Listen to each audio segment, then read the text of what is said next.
بسم اللہ الرحمن الرحیم۔ عدت کے متعلق لوگ کچھ سوال کرتے ہیں، تو تمہیدی طور پر یہ بات سماعت فرمائیں۔ عدت کی دو صورتیں ہیں۔ ایک یہ ہے کہ وہ عورت جس کو اس کے خاوند نے 3 طلاقیں دی ہوں، تو وہ عورت اپنے گھر میں عدت گزارتی ہے۔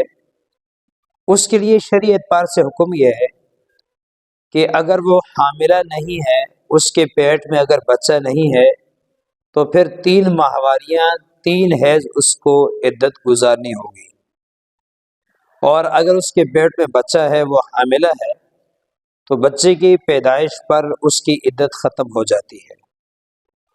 اور اگر وہ عورت ایسی ہے جو کہ بیوہ ہے، اس کے خاوند کا انتقال ہوا ہے، اگر حاملہ نہیں ہے، پیٹ میں بچہ نہیں ہے، تو 4 ماہ 10 دن وہ عدت گزارے گی۔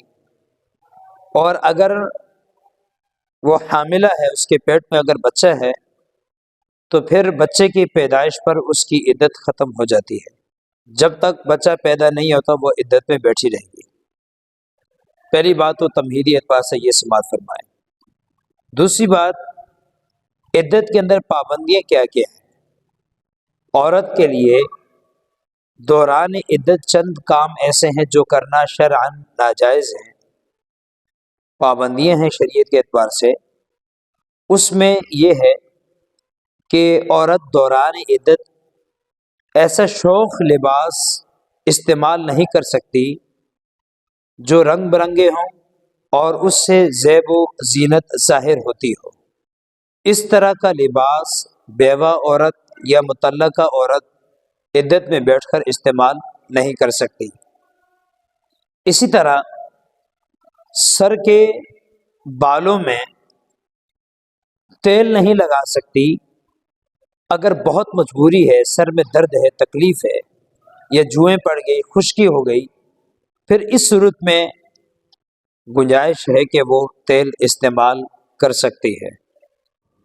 اسی طرح عدت میں بیٹھی ہوئی جو عورت ہے، وہ کنگھی کا استعمال نہیں کر سکتی ہے۔ اگر بہت مجبوری کا مسئلہ ہے تو بڑے دندانے والی کنگھی کا استعمال کرے گی، البتہ چھوٹے دندانے والی کنگھی کا استعمال بھی نہیں کر سکتی ہے اپنے سر کے بالوں میں۔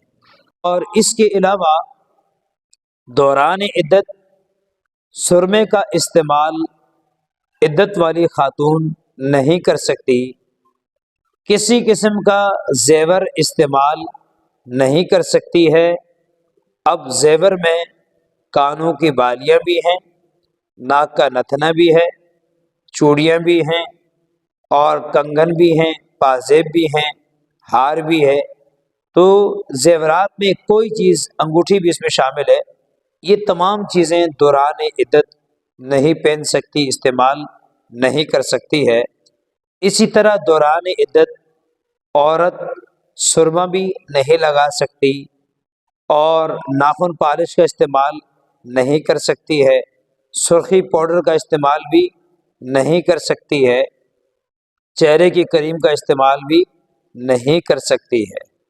تو اس دوران عدت میں عورت کو ان تمام پابندیوں کا خیال کرنا ہوگا۔